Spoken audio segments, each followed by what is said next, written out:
আসসালামু আলাইকুম। আমাদের জীববিজ্ঞান নিয়ে অনেকেরই যে ভয়টা, অধ্যায় 12। তো এসএসসি শিক্ষার্থীরা, তোমাদের জন্য আমরা আজকে অধ্যায় 12-এর উপরে লেকচার দেব। সেটি হচ্ছে ক্রোমোজোম এবং ডিএনএ সম্পর্কে।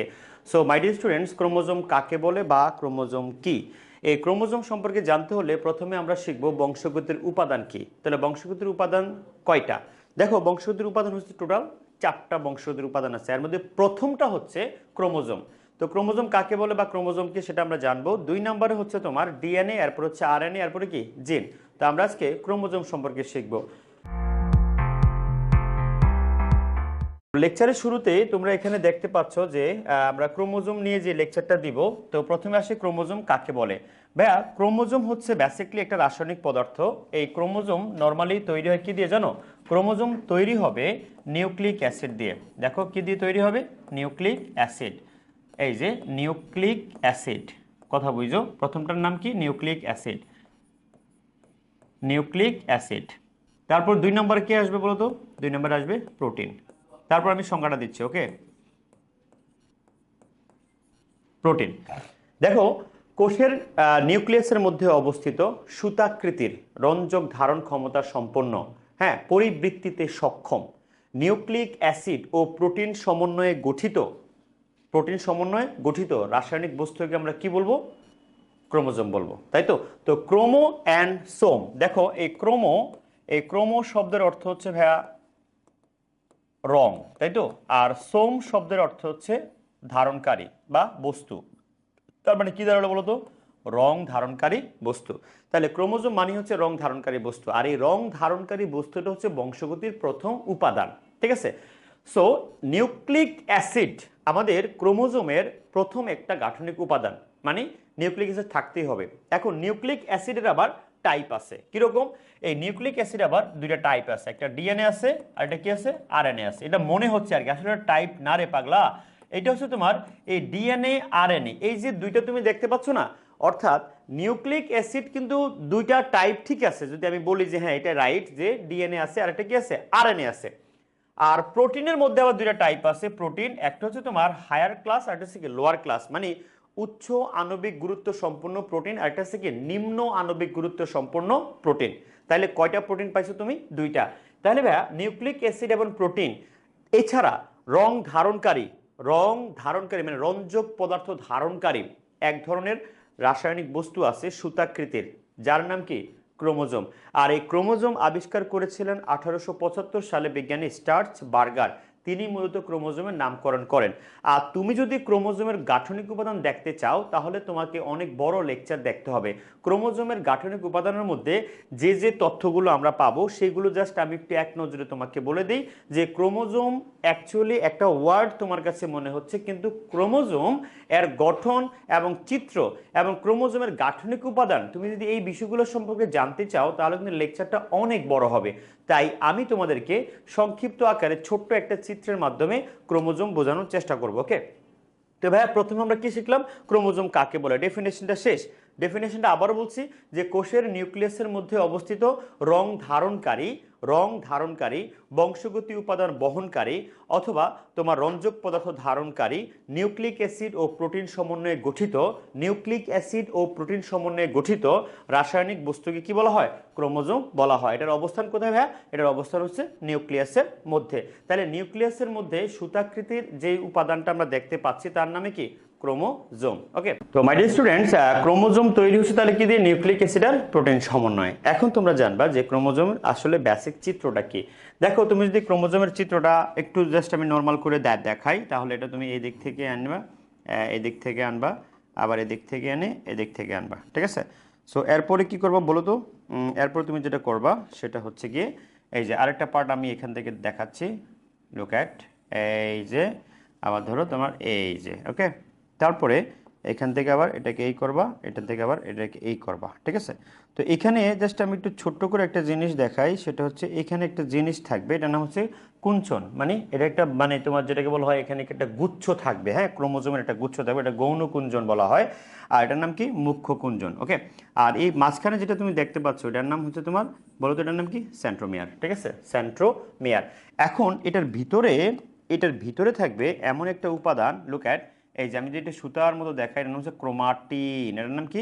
ক্রোমাটিন, ঠিক আছে? এই যে ক্রোমাটিন অংশটা দেখা যাচ্ছে, এই যে ক্রোমাটিন। তাহলে ভাই এই সুতার মতো যে অংশটা দেখতে পাচ্ছ, এই সুতার মতো, এটার নাম হচ্ছে ক্রোমাটিন। ক্রোমাটিন, ঠিক আছে? ক্রোমাটিন তন্তু আর কি। আর এই ক্রোমাটিন যখন ডাবল থাকবে, এরকম ডাবল থাকবে, তখন এটার নাম হবে কি বলতো? ক্রোমাটিড। কি নাম হবে? ক্রোমাটিড। তারপর এটার উপরে আবার এখানে এখানে লেয়ার আছে টেলোমিয়ার, এইখানে টেলোমিয়ার লেয়ার থাকবে। তারপর হচ্ছে তোমার সেন্ট্রোমিয়ার থাকবে, গৌণকুঞ্চন, মুখ্যকুঞ্চন থাকবে। আর এখানে তোমার যে এই যে এখানে যে গোলাকার যে অংশটা দেখা যাচ্ছে, মানে গৌণকুঞ্চনের পরে, সরি মুখ্য একটা সেই গৌণকুঞ্চন, এই যে এখানে যে ছোট একটা ফাঁকা গ্যাপ আছে, বুঝছো? এটার নাম কি? এটার নাম হচ্ছে ভাইয়া গৌণ কুঞ্চন। আর এর নাম কি? মুখ্য কুঞ্চন। মুখ্য মানে বড় একটা গ্যাপ এখানে তৈরি হচ্ছে। ওকে, তাহলে এখানে যে তোমার যে এখানে লুক অ্যাট, এই যে কুণ্ডলীর মধ্যে এখানে যে ক্রোমোজোমগুলো থাকবে, এটাকে বলা হয় সেট ক্রোমোজোম। কি বলা হয়? Set chromosome. তাহলে তুমি এটা লিখতে পারো যে সেট ক্রোমোজোম তোমার পরীক্ষায় আসার চান্স অনেক বেশি। হ্যাঁ, সেট ক্রোমোজোম, এই যে সেট ক্রোমোজোম। তাহলে সেট ক্রোমোজোমটা তুমি দেখতেই পারো, সেট ক্রোমোজোম কি, ঠিক আছে? সেট ক্রোমোজোম কি? আর একটা প্রশ্ন হচ্ছে ভাইয়া স্যাটেলাইট কি? স্যাটেলাইট কি? স্যাটেলাইট কি? এই প্রশ্নগুলো অনেক বেশি ইম্পর্টেন্ট। স্যাটেলাইট কি, ঠিক আছে? তো তোমরা এরকম একটা ক্রোমোজোমের চিত্র পরীক্ষায় এঁকে তার যে অংশগুলো আছে সেগুলো স্টেপ বাই স্টেপ ছোট ছোট করে ব্যাখ্যা দিবা। ওকে, তাহলে ভাইয়া আমরা জানলাম কি ক্রোমোজোম কাকে বলে, বা ক্রোমোজোম আসলে কিভাবে তৈরি হয়, এবং ক্রোমোজোমের একটা ছোট্ট একটা চিত্র আছে, এই চিত্রটা আমরা তোমার দেখালাম। যদি এটা ইন্টারমিডিয়েট অর্থাৎ কলেজ শাখায় তুমি যখন যাবা এইচএসসিতে, তখন দেখবা যে চিত্রটা তোমার কাছে আরও বেশি সহজ মনে হবে। বাট তোমাদের নবম দশম শ্রেণীর বইয়ে এতটা পরিস্ফুটিত চিত্র এখানে নাই। তাহলে আমরা অ্যাকচুয়ালি আসলে জানতেছি কি যে ক্রোমোজোম কি, ক্রোমোজোম কি দ্বারা তৈরি হয়, এবং ক্রোমোজোমের চিত্রটা দেখতে আসলে কেমন।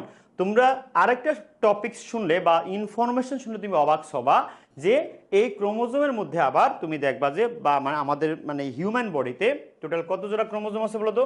হিউম্যান বডিতে টোটাল 23 জোড়া ক্রোমোজোম আছে। কয় জোড়া? 23 জোড়া। এর মধ্যে তোমার এই 22 জোড়া হচ্ছে অটোসোম, আর বাকি যে এক জোড়া আছে না, ওই এক জোড়াকে বলা হয় সেক্স ক্রোমোজোম। তো আমরা এগুলা জানি। আর পৃথিবীতে যত প্রাণী আছে, যত প্রাণী তুমি দেখতে পাবা, সকল প্রাণীর ক্রোমোজোম কিন্তু একরকম না, সংখ্যায় কিন্তু একরকম না। আশরাফুল মাখলুকাত যারা, এদের হচ্ছে 23 জোড়া ক্রোমোজোম থাকে। এর মধ্যে স্ত্রী এবং পুরুষ উভয় দেহেই 22 জোড়া একই রকম হবে।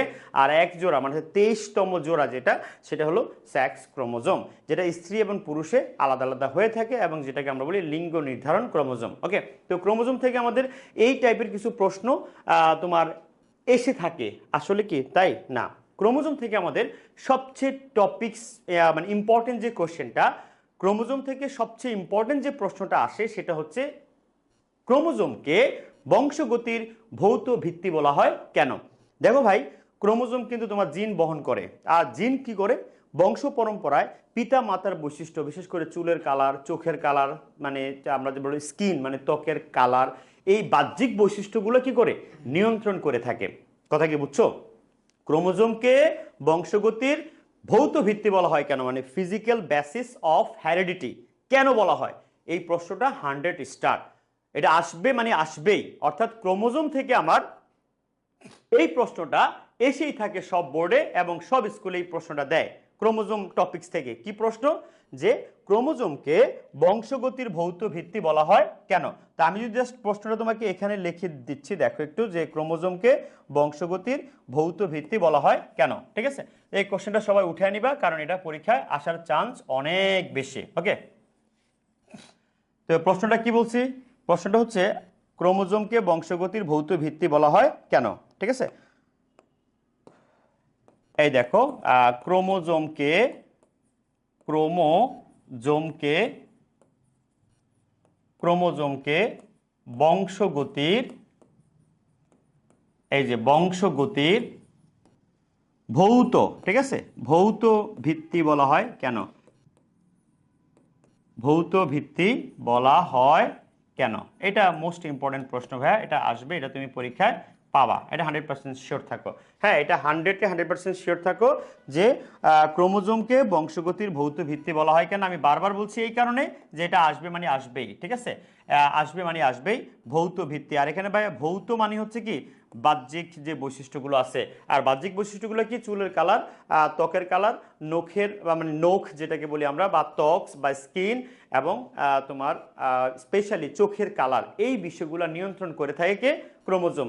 এই কারণে ক্রোমোজোমকে বংশগতির ভৌত ভিত্তি বলা হয়। এটা 2 নম্বরে এই প্রশ্নটা আসবে।